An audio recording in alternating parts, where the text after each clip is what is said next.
CBN e a tecnologia, com Gilberto Sodré. Olá, Gilberto, bom dia. Bom dia, Fernanda, bom dia aos ouvintes da CBN. Ô, Gilberto, em meio aí ao avanço de todas essas redes sociais, que facilitam inclusive o nosso dia a dia, é no e-mail mesmo que as pessoas se comunicam. Exatamente, Fernanda. No meio corporativo, no ambiente corporativo, o e-mail ainda é a ferramenta mais utilizada em transferência de textos ou imagens, né? Então, a gente tem que aprender como é que usa isso aí, porque o e-mail, ele informa muito mais do que simplesmente o texto que você está escrevendo.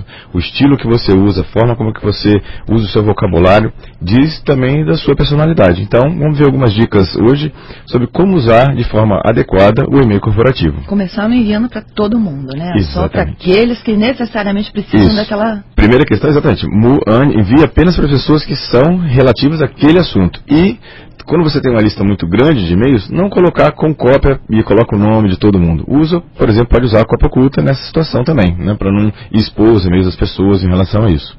Outra questão é que o e-mail é só para o trabalho, ou seja, e-mail corporativo não tem que ficar trocando assuntos que não são assuntos relativos ao trabalho especificamente. E a forma é muito simples de saber como é que a gente faz isso. Faça a pergunta: o texto que eu estou escrevendo no e-mail, o meu chefe poderia ler? Se ele falar que sim, o e-mail é e-mail corporativo. Se você falar que não, é melhor enviar aquele texto através do seu e-mail pessoal. Então é uma forma muito simples de identificar essa situação. Outro item importante do e-mail corporativo é a concisão. As agendas são apertadas, os dias são cada vez mais curtos, então vá direto ao ponto, seja claro, objetivo no que você está escrevendo. E dê o seu recado de forma rápida, para que a pessoa do outro lado também não precise ficar lendo aqueles e-mails quilométricos, né, até chegar à conclusão. Então outra dica interessante também no e-mail corporativo. Outra dica é abreviações. Usar ou não usar. Aquele do VC, do beijo, né, que é BJS, ou seja... A resposta Essas são até as mais simplesinhas, né? Tem abreviações ali que a gente não consegue decifrar de fato. Eu, pelo menos, não faço parte desse novo dicionário. Eu não entendo. Dessa tribo que usa isso, exatamente. Bom, a resposta é não. E-mail corporativo, você coloca o texto de forma clara para que as pessoas entendam. Deixe essas abreviações para as mensagens instantâneas, que ali você pode ter uma liberdade um pouco maior de texto, não para isso. Então, no e-mail corporativo, usar as palavras de forma normal. Outra dica importante são os erros de português.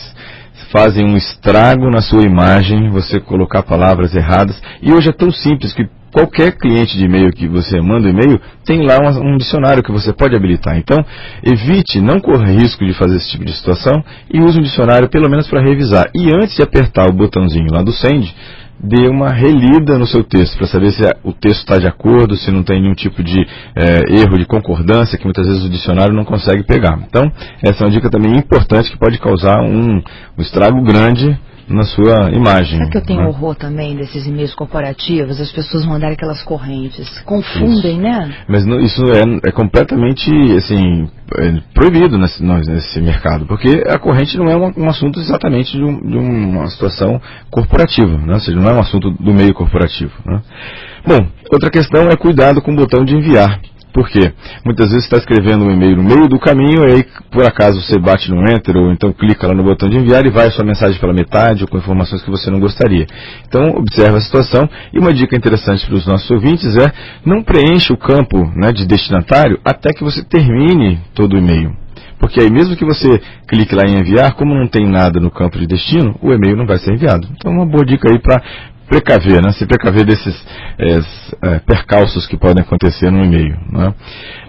Uma outra questão importante é cuidado com os efeitos. Então, e-mails que têm letras de fontes diferentes, cores diferentes, um monte de imagem, também pode não ser um formato adequado de você relatar um assunto profissional, um assunto corporativo. Então, algumas dicas rápidas de como é que a gente pode aí ter uma boa convivência com os nossos colegas de trabalho através do e-mail corporativo. Muito legal, né? A dica de segurança de hoje, o Gilberto vai falar também de um vírus que ataca o antivírus. Exatamente. Foi descoberto essa semana, Fernanda, um vírus que ataca os antivírus. E ele usa os antivírus para se propagar. Então, cuidado com essa situação e reforçando aqui a sugestão de use um antivírus bom. Tem vários antivírus que são bons e gratuitos pela internet, e mantenha o seu antivírus atualizado. Essa é a dica de segurança dessa semana. Vamos então agora para os fatos? Os fatos da semana. Primeiro fato da semana, o Google fez uma parceria com o Citigroup e a Mastercard e vai em breve começar a oferecer opções de pagamento online. Então você vai, através do Android, do celular Android do Google, ele vai ter um dispositivo que você vai aproximar o celular de um certo sensor e só o fato de você aproximar vai ser o suficiente para você pagar as contas. Então a tecnologia está em desenvolvimento e essa semana o Google fez o anúncio oficial dessa tecnologia que em breve vai estar aí nos telefones Android da empresa, né? Uma outra dica interessante é em São Paulo. Pagar conta, né? Essa semana eu fiz uma entrevista aqui, um debate sobre o atraso nas correspondências por parte dos Correios. Todo mundo está optando por receber a fatura por e-mail por conta do atraso e agora já chega no celular, você já paga direto, exatamente. Essa semana também a Anatel liberou no estado de São Paulo que os celulares agora podem começar com o número 5. Né? Então essa é uma outra dica interessante. Enquanto o número não aumenta, né, o número de celular não aumenta, a gente lá em São Paulo vai ter mais um dígito no número dos celulares, até isso não funcionar ou não estiver disponível, eles vão ter o celular começando com o número 5, que é o número fixo. E para finalizar? Para finalizar, vamos falar da agenda de amanhã. Amanhã temos Filisol, um evento lá na FAESA, que vai discutir sobre software livre. O evento é gratuito, esperamos todos lá a partir de 9 horas da manhã. Obrigada, Gilberto. Até sexta que vem. Até sexta que vem. Um grande abraço para você e para os nossos ouvintes.